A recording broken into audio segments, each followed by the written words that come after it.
भुजगशयनं पद्मनाभं सुरेशं विश्वाधारं सदृशं मेघवर्णं शुभांगं लक्ष्मीकान्तं कमलनयनं योगीन्द्रजानगम्यं वंदे विष्णुवरं सर्वलोकैकनाथं। ब्रह्मा जी बोले, हे मुनिश्रेष्ठ, अब सब पापों को नष्ट करने वाली, पुण्य और मुक्ति को देने वाली हरि प्रबोधनी एकादशी का महात्म सुनिएगा।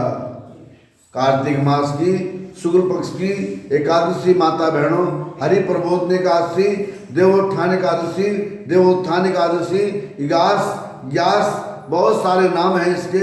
इस दिन जो है हिंदुओं का एक बहुत बड़ा दिन है और इसको हम लोग जो है स्वयं शुद्ध मुहूर्त ही मानते हैं। आगे पीछे अगर विवाह के दिन नहीं मिलते तो इस दिन विवाह भी बहुत होते हैं, कोई भी काम कर देते हैं, क्योंकि इस दिन जो है 4 महीने बाद भगवान विष्णु जागते हैं।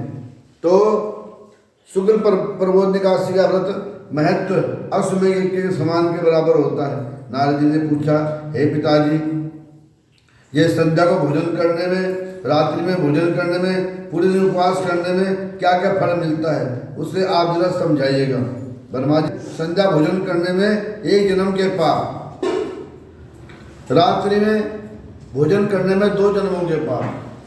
जो जैसा व्रत रख सके उसके लिए ऐसी ही सुविधा बताई हुई है। ये नहीं कहा कि भूखे रहना, एक समय भोजन कर सकता है रात्रि में आदमी, नहीं तो फलाहार कर सकता है या भोजन कर सकता है, तीनों है।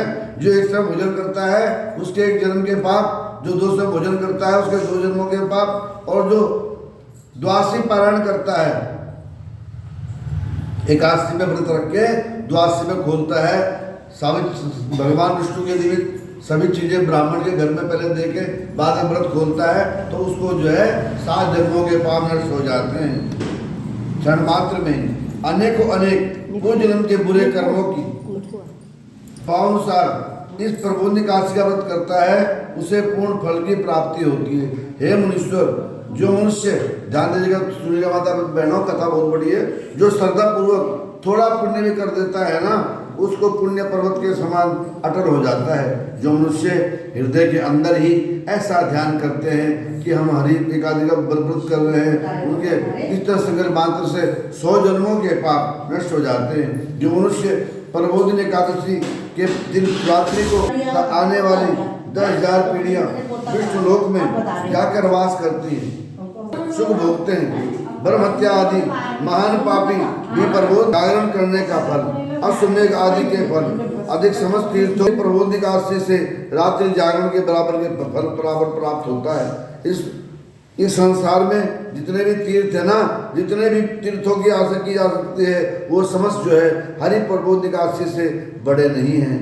जो मनुष्य एकादशी के दिन व्रत करता है वो योगी तपस्वी इंद्र को जीतने वाला हो जाता है, क्योंकि वो एकादशी भगवान विष्णु को अत्यंत प्रिय है। इसके प्रभाव से कामिका, कर्म, वचन और मानसिक जो हम पाप करते हैं, मनसा वाचा कर्मणा, पाप इंसान जो है जानबूझ के भी करता है और अनजाने में भी करता है, तो ये इस व्रत के प्रभाव से नष्ट हो जाते हैं। एकादशी के दिन भगवान की प्राप्ति के लिए जो ब्राह्मणों को दान, तप, होम, यज्ञ आदि करता है और अक्षय फल प्राप्त होता है। आज के दिन प्रबोधनी एकादशी के दिन भगवान की पूजा करने से बाल, यौवन, वृद्धावस्था, बाल माने बचपन, यौवन माने जवानी, वृद्धावस्था माने जरा बुढ़ापा, समस्त पाप नष्ट हो जाते हैं। इस रात्रि को जागरण करने का चंद्र सूर्य ग्रहण के फल के बराबर पुण्य फल प्राप्त होता है। मनुष्य जन्म लेकर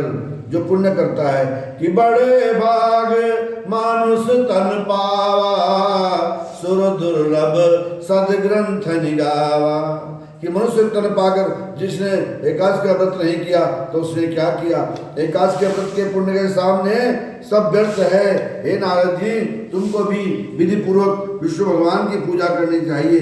जो मनुष्य कार्तिक में धर्मपरायण होकर अन्य व्यक्तियों का अन्न नहीं खाते, उन्हें चंद्रनारायण व्रत का फल प्राप्त होता है।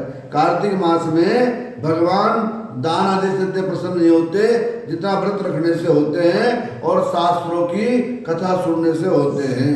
कार्तिक मास में जो मनुष्य भगवान की कथा को थोड़ा बहुत पढ़ते या सुनते हैं उन्हें 100 कन्या दानों के समान के फल के बराबर फल मिलता है। मनुष्य के कल्याण के लिए भगवान की कथा सुनने में कुटुंब का उद्धार हो जाता है। 1000 गायें दान करने का फल एकादशी के व्रत करने वाले को प्राप्त होता है। विष्णु कथा सुनने को मिलती है, उन्हें 7 द्वीपों का फल मिलता है। जो भगवान की विष्णु कथा कार्तिक महीने में सुनते हैं ना, उन्हें 7 द्वीपों में जाने का फल मिलता है। जो विष्णु की भक्ति पूर्वक कथा सुनते हैं, कथा बांटने वाले ब्राह्मण को अपनी यथाशक्ति दक्षिणा दान देते हैं, संतुष्ट करने पर उत्तम लोक को जाते हैं। इस दिन नारद जी बोले, हे ब्रह्मा जी, आप एकादशी के व्रत का विधान कहिए, कैसे करना चाहिए, कौन सा पुण्य मिलता है, वो समझाइएगा। ब्रह्मा जी बोले, हे नारद जी, इस एकादशी के दिन मनुष्य को ब्रह्म मुहूर्त में उठकर अर्थात सुबह 3 साढ़े 3 बजे उठकर नदी, तालाब, कुआं आदि स्थान पर जाएं, व्रत का नियम ग्रहण करना चाहिए। उस भगवान में विनय करनी चाहिए, हे प्रभु, आज मैं जैसे भी आपसे व्रत होगा, ये नहीं किसमें लिखा कि तुम बिना भोजन ही ना करना, 3 टाइम भोजन भी कर सकते हो, 2 टाइम भोजन भी कर सकते हो, 1 टाइम भोजन भी कर सकते हो, नहीं भी कर सकते। इसमें निराहार रहूंगा या आहार वाला भोजन करूंगा, जैसे भी आपने जो है मन में संकल्प ध्यान कर लिया। एकादशी को कंजूसता त्याग कर, कृपणता त्याग कर बहुत से पुण्य फल, आज जैसे एकादशी है तो अगर सुबह नहीं ले पाए तो दिन में जो है भगवान को, और रात्रि जागरण भगवान को फल फूल इत्यादि चढ़ा सकते हैं। धूप आदि से भगवान की आराधना करनी चाहिए, संग के जल से भगवान को अर्घ्य देना चाहिए। समस्त तीर्थों का फल प्राप्त होता है। जो मनुष्य पुष्य पुष्प से भगवान की पूजा करते हैं, उनके सामने इंद्र भी हाथ जोड़ता है। जो कार्तिक मास में बेल के पत्र से भगवान विष्णु की पूजा करता है, वो मुक्ति को प्राप्त हो जाता है। केवल भगवान बेलपत्र जो है केवल भगवान शंकर को नहीं चढ़ता, विष्णु भगवान को भी चढ़ता है। कार्तिक मास में जो मनुष्य तुलसी से भगवान की पूजा करता है, उसके 10,000 जन्म समस्त पाप नष्ट हो जाते हैं। जो मनुष्य इस मास में तुलसी के दर्शन करता है, तुलसी को छूता है, निराई गुड़ाई करता है, तुलसी की रखवाली करता है, रोपण करता है, कोटि युग तक भगवान के घर में रहता है। मनोकामना को पूरा करने वाले भगवान कदम को पुष्प जो अर्पण करते हैं, जो इंसान कदम का फूल चढ़ाते हैं, उनकी इच्छाएं समस्त पूरी हो जाती हैं। जो भगवान को गुलाब का फूल चढ़ाता है आज के दिन, उसकी मुक्ति मिलती है। जो भगवान को बकुल या अशोक के पत्ते भगवान को पूजा करता है, अनंत काल तक शोक रहित रहते हैं। जो मनुष्य विष्णु भगवान को सफेद लाल कनेर चढ़ाते हैं, वो अत्यंत प्रसन्न भगवान हो जाते हैं। जो मनुष्य भगवान को दूबड़ा चढ़ाते हैं, भगवान विष्णु को दूबड़ा से पूजा करते हैं, पूजा के फल से 100 गुना फल अधिक प्राप्त होता है। जो भगवान को शमी पत्र चढ़ाते हैं, आज के दिन शमी पत्र जो है शनि महाराज जी को चढ़ता है, और भगवान शिव जी को चढ़ता है, और भगवान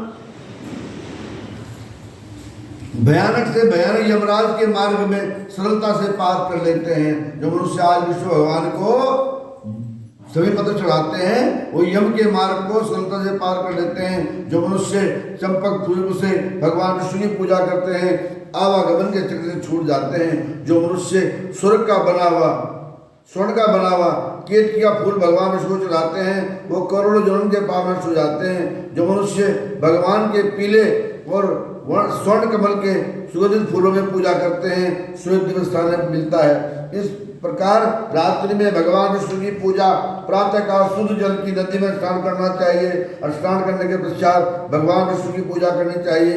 इसकी पूर्ति के लिए ब्राह्मणों को दान देना चाहिए, और दक्षिणा देकर मीठे वाक्यों से ब्राह्मण को शांत करना चाहिए। इसके उपरांत भोजन, गो दक्षिणा से गुरु भगत ब्राह्मण की पूजा करनी चाहिए। ब्राह्मणों को बहुत सी दक्षिणा देकर नियम को छोड़ना नहीं चाहिए। ब्राह्मणों को यथाशक्ति दक्षिणा देनी चाहिए। जिसमें ब्राह्मण में रात्रि में भोजन करावे, उसे स्वर्ण सहित बैल का दान करना चाहिए। जो मनुष्य पात्र के स्थान में दही शहद दान करता है, जो मनुष्य फल की आशा रखता है, उन्हें फल का दान करना चाहिए। जो तेल की जगह घी, ये तेल छोड़ रखा हो, ध्यान दीजिएगा माता बहनों, बहुत से लोग चतुर्मास में चीज़ें छोड़ देते हैं। जिन्होंने दही छोड़ी है वो शहद का दान करें, जिन मनुष्यों ने फल की आशा की है वो फल का दान करें, जो तेल छोड़ा है वो घी का दान करें, जिन्होंने घी छोड़ा है वो दूध का दान करें, अन्न छोड़ने वाला चावल का दान करे, जो मनुष्य व्रत में भूमि पर शयन करता है वो जो है सैया दान करे, जो मौन धारण करता है वो तिल का दान करे, और जिस मनुष्य ने अपने बालों को धारण करता है वो दर्पण दान करे, जो मनुष्य कार्तिक मास में जिन्हें चप्पल नहीं पहनी वो ब्राह्मण को 2 जोड़ी चप्पल दान करे। इस जो नमक त्यागते हैं उन्हें शक्कर दान करनी चाहिए। जो मनुष्य नित्य प्रति देव मंदिरों में दीपक जलाते हैं वो सोने का या तांबे का दीपक बनाकर दान करना चाहिए। जो मनुष्य चतुर्मास में किसी वस्तु को त्याग दिया है उन्हें फिर ग्रहण करना चाहिए। सो पहले ब्राह्मण के घर में ये वस्तुएं पहुंचाकर विधि पूर्वक उसे सम्मान पूर्वक फिर इस्तेमाल करें, अत्यंत सुख मिलता है और अंत में स्वर्ग को जाते हैं। जो मनुष्य चतुर्मास में बिना किसी विघ्न के पूरा कर देते हैं उन्हें दोबारा जन्म नहीं मिलता। जिन मनुष्यों का व्रत खंडित हो जाता है वो नरक को जाते हैं। जरा गौर करना है इस पर लाइन पर। बहुत से लोग क्या करते हैं, काशी का व्रत रख लो जी, तुमने रख ली तो मैंने भी रख ली। ऐसा नहीं करना चाहिए। इसको साधु सन्यासी या बहुत ही पवित्र व्यक्ति रखता है, ब्रह्मचारी व्यक्ति रखता है। एकादशी का व्रत भेड़ चाल में नहीं रखना चाहिए। इसमें लिखा है एकादशी का व्रत अगर खंडित हो जाता है तो मनुष्य जो नरक का गामी होता है। जो मनुष्य इस एकादशी के महात्म को सुनता है और पढ़ता है उसे अनेकों अनेक 100 गोदान का फल घर बैठे मिल जाता है। बोलो कृष्ण भगवान महाराज की, राजा रामचंद्र महाराज की, लक्ष्मीनारायण भगवान की।